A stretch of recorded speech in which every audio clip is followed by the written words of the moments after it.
নমস্কার, সুরজিৎ মান্না ক্রিয়েশনস চ্যানেলের পক্ষ থেকে তোমাদের সবাইকে সুস্বাগতম।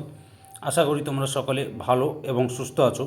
আমি তোমাদের জন্য এই ভিডিওটিতে তুলে ধরছি 2026 সালের ক্লাস 6 তথা ষষ্ঠ শ্রেণীর ছাত্রছাত্রীদের রায় ও মার্টিন প্রশ্নবিচিত্র থেকে থার্ড ইউনিট টেস্ট তথা তৃতীয় পর্যায়ক্রমিক মূল্যায়নের জন্য ভূগোলের 4 নম্বর মডেল স্কুলের প্রশ্নপত্রের সেটটির সম্পূর্ণ সমাধান করছি। তার আগে তোমাদের কাছে অনুরোধ, তোমরা ভিডিওটি না টেনে পুরোটা থাকো। ভিডিওটি কেমন লাগলো কমেন্ট করে জানিও, ভিডিওটিতে লাইক দাও এবং শেয়ার করো, এবং চ্যানেলে নতুন হলে চ্যানেলটিকে সাবস্ক্রাইব করে চ্যানেলের সঙ্গে যুক্ত হয়ে যাও। আলোচনা শুরু করছি 313 নম্বর পেজের 4 নম্বর model school Egra Swarnamoyee girls high school HS এই স্কুলের প্রশ্নপত্রের সেটটির সম্পূর্ণ সমাধান করছি। তোমরা পুরো ভিডিওটি লক্ষ্য করো। 2 দাগে সঠিক উত্তরটি নির্বাচন করো। প্রথমে রয়েছে পৃথিবীর যে পথে সূর্য চারিদিকে ঘোরে তাকে বলে। অপশান বিতে কক্ষপথ। 2 নম্বরে নিরক্ষরেখার সমান্তরালে পূর্ব পশ্চিমে অঙ্কিত কাল্পনিক রেখাগুলি হল। অপশান এতে অক্ষরেখা। 3 নম্বরে পৃথিবীর আবর্তন বেগ সবচেয়ে বেশি। অপশান এতে নিরক্ষরেখায়। 4 নম্বরে দ্রাঘিমার সঙ্গে পরিবর্তন ঘটে। অপশান সিতে স্থানীয় সময়ের। 5 নম্বরে যে পদ্ধতিতে আগত সৌররশ্মি ভূপৃষ্ঠকে উত্তপ্ত করে তা হলো। অপশান বিতে বিকিরণ। 6 নম্বরে পশ্চিমবঙ্গের আবহাওয়া অফিসের সদর দপ্তর কলকাতার। অপশান সিতে আলিপুরে অবস্থিত। 7 নম্বরে বায়ু দূষণের সহায়ক নয়। অপশান সিতে ক্লোরোফ্লোরোকার্বন। 8 নম্বরে বায়ু দূষণের ফলে। অপশান বিতে শ্বাসকষ্ট হয়। 9 নম্বরে ব্যস্ত রাস্তায় যানবাহনের শব্দের তীব্রতা। অপশান সিতে 70 ডেসিবেল।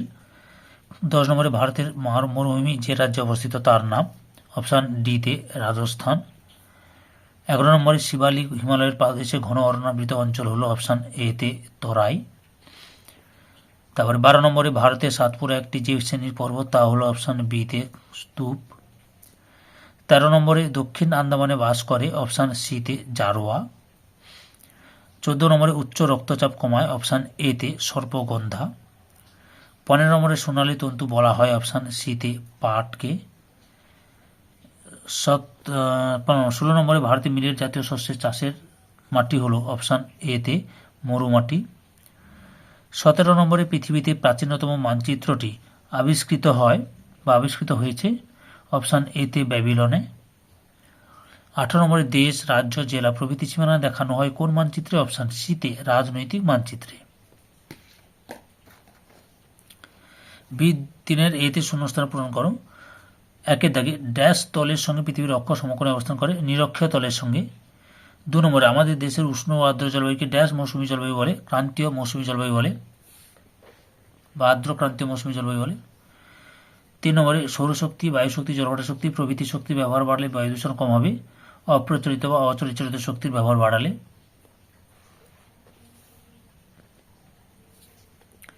তার বির দাগে নিচের বিবৃতিগুলি শুদ্ধ বা অশুদ্ধ লেখো। প্রথমে হচ্ছে দুপুর 12টার পর থেকে রাত 12টা পর্যন্ত সময়কে এএম বলে, অশুদ্ধ। পিএম বলে। 2 নম্বরে বায়ুমণ্ডলে যে অবস্থা বদলে যায় তাকে জলবায়ু বলে, অশুদ্ধ। আবহাওয়া বলে। 3 নম্বরে স্কুল, হাসপাতালের সামনে সাইলেন্স বোর্ড লাগানো থাকে, শুদ্ধ। 4 নম্বরে ভারতের উর্বর নবীন পলিমাটি ভাঙ্গর নামে পরিচিত, অশুদ্ধ। খাদার নামে পরিচিত। সির দাগে নিচের প্রশ্নগুলি এক কথায় উত্তর দাও। প্রথমে হচ্ছে কোন থার্মোমিটারে দিনের সর্বোচ্চ সর্বনিম্ন তাপমাত্রা পরিমাপ করা হয়? 6-এর থার্মোমিটার বা গরিষ্ঠ লঘিষ্ঠ থার্মোমিটার বলা হয়। 2 নম্বরে একটি লবণাম্য উদ্ভিদের নাম লেখো। সুন্দরী। গোরানকে লিখতে পারো। 3 নম্বরে ভারতে কোন উপকূলে বছরে 2বার বৃষ্টিপাত হয়? করমণ্ডল উপকূলে। 4 নম্বরে হিমাচল প্রদেশের আদিবাসী গোষ্ঠীর নাম কি? কিন্নরি। 5 নম্বরে মানচিত্রে কিভাবে নর্থ লাইন দেখানো হয়? তীর চিহ্নের সাহায্যে নর্থ লাইন দেখানো হয়। এরপরে 4 দাগে রয়েছে নিচের প্রশ্নগুলির সংক্ষিপ্ত উত্তর দাও। প্রথমে হচ্ছে নিরক্ষরেখাকে মহাবৃত্ত বলা হয় কেন? প্রশ্নের উত্তরগুলো তোমাদের রায়ান মার্টিনের সহায়িকা বই থেকে দেখাচ্ছে, লক্ষ্য করো।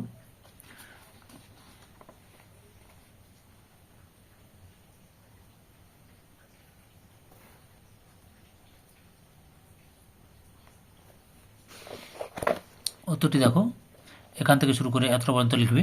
রায়ান মার্টিনের সহায়িকা বই থেকে প্রশ্নের উত্তরগুলো দেখাচ্ছি। অথবাতে রয়েছে স্থানীয় সময় কাকে বলে। উত্তরটি দেখো, স্থানীয় সময় কাকে বলে, এখান থেকে শুরু করবে তোমরা, পরপর দেখে নাও, এতটা পর্যন্ত লিখবে। 2 নম্বরে লক্ষ্য করো শহরের শব্দ দূষণের উৎস কী কী। এই দেখো, লক্ষ্য করো শহরের শব্দ দূষণের উৎসগুলি লক্ষ্য করো, এই যে পরপর দেখে নাও। অথবাতে রয়েছে শব্দ দূষণ নিয়ন্ত্রণের 2টি উপায় লেখো।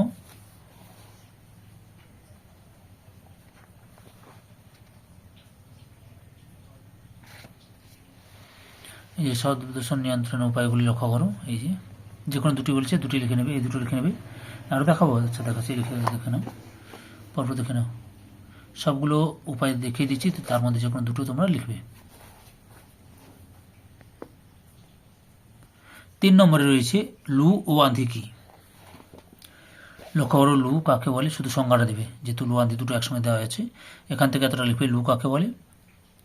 আর আঁধি কাকে বলে লক্ষ্য করো, এই যে আঁধি কাকে বলে, এখান থেকে শুরু করে এতটা লিখবে। অথবা রয়েছে চরম ভাবাপন্ন জলবায়ু কাকে বলে।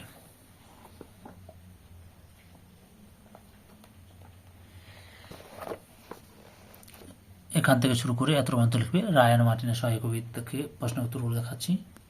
4 নম্বরে দেখো, ভারতের বৃহত্তম আদিবাসী গোষ্ঠীর নাম কি। গুন্ড।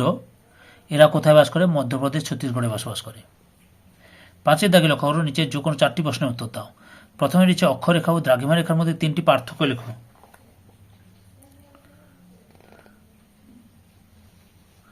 এই যে লক্ষ্য করো অক্ষরেখা এবং দ্রাঘিমা রেখার মধ্যে পার্থক্য, এখানে যতগুলো রয়েছে সবগুলো দেখাচ্ছি, তোমরা তার মধ্যে 3টি থেকে 4টি পার্থক্য ভালোভাবে করে নেবে।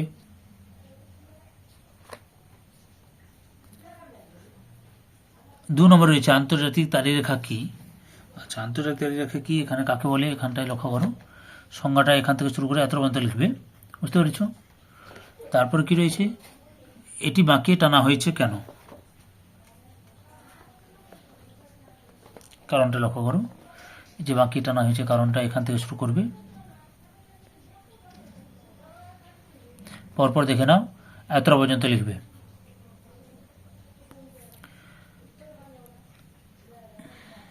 3 নম্বরে লক্ষ্য করো, বায়ু দূষণ নিয়ন্ত্রণের উপায়গুলি আলোচনা করো। উত্তরটি দেখো, রায়ান মার্টিনের সহায়ক কবি থেকে প্রশ্নের উত্তরগুলো দেখাচ্ছি, এখান থেকে শুরু করবে। আগের ভিডিওগুলো দেখতে চাইলে আমার চ্যানেলের প্লে লিস্টে গিয়ে দেখে নাও, নাহলে এই ভিডিও ডিসক্রিপশনে তার লিঙ্ক দেওয়া রয়েছে, ওখান থেকেও দেখতে পারো। এত পর্যন্ত রয়েছে। পরের প্রশ্ন লক্ষ্য করো, ল্যাটেরাইট মাটি ভারতের কোন অঞ্চলে দেখা যায়, এই মৃত্তিকাতে কোন ফসল চাষ ভালো হয়। আচ্ছা, ভারতের ল্যাটেরাইট মাটি কোথায় লক্ষ্য করা যায়, লক্ষ্য করো, এখান থেকে শুরু করে এত পর্যন্ত লিখবে। এবার এই মাটিতে কি চাষ ভালো হয় দেখাচ্ছি, লক্ষ্য করো, এই যে এই মাটিতে কী কী চাষ ভালো হয়, যে কাজু বাদাম, চীনাবাদাম, ধান, জোয়ার, বাজরা, রাগি চাষ করা হয়। 5 দাগে রয়েছে পৃথিবীর প্রাচীনতম মানচিত্রটি কবে, কোথায়, কিসের উপর আঁকা হয়েছিল। লক্ষ্য করো, পৃথিবীর প্রাচীনতম মানচিত্রটি কবে না, খ্রিস্ট জন্মের 2500 বছর আগে ব্যাবিলনে কাদা পাথরের উপর আঁকা হয়েছিল। 6 দাগে নিচের প্রশ্নগুলি উত্তর লেখো। প্রথমে রয়েছে পৃথিবীর তাপমণ্ডলকে কটি ভাগে ভাগ করা হয়েছে এবং কি কি, ভাগগুলি চিত্রসহ বর্ণনা করো।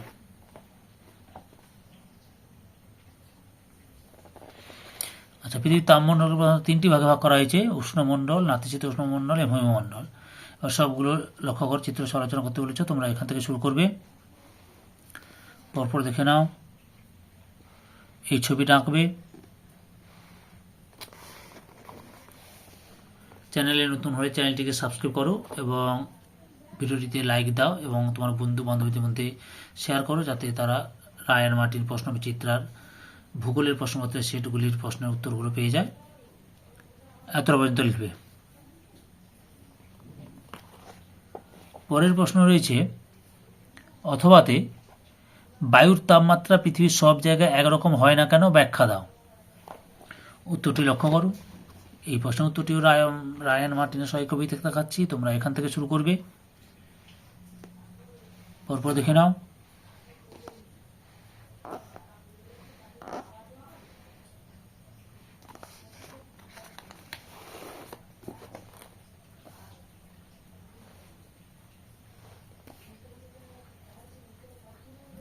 এতটা পর্যন্ত লিখবে। 2 নম্বরে রয়েছে ভারতের ক্রান্তীয় চিরসবুজ অরণ্যের দুটি বৈশিষ্ট্য লেখো। আচ্ছা, বৈশিষ্ট্যগুলো দেখে নাও। ভারতের ক্রান্তীয় চিরসবুজ অরণ্যের বৈশিষ্ট্য, এই যে এখান থেকে এতটা পর্যন্ত রয়েছে, এর মধ্যে যে কোনো দুটি বা তিনটি ভাবে পড়ে নেবে। আর যেহেতু প্রশ্নে দুটি লিখতে বলছে, তোমরা দুটি লিখবে। পরের প্রশ্ন রয়েছে অরণ্য সংরক্ষণের উপায়গুলি লেখো। উত্তরটি দেখো, অরণ্য সংরক্ষণের উপায়গুলি তোমরা এখান থেকে শুরু করবে। পরপর দেখে না, দেখাচ্ছি তোমাদের। এতটা পর্যন্ত লিখবে। 3 নম্বর প্রশ্ন, গম চাষের জন্য প্রয়োজনীয় উষ্ণতা, বৃষ্টিপাত ও কিরূপ মাটির প্রয়োজন তা লেখো। আচ্ছা, গম চাষের জন্য অনুকূল উষ্ণতা, বৃষ্টিপাত লক্ষ্য করো। উষ্ণতা এখান থেকে শুরু করে এতটা, বৃষ্টিপাত এখান থেকে শুরু করে এতটা লিখবে। এবার মাটিটা লক্ষ্য করো, এই যে মাটি এখান থেকে শুরু করে এতটা লিখবে।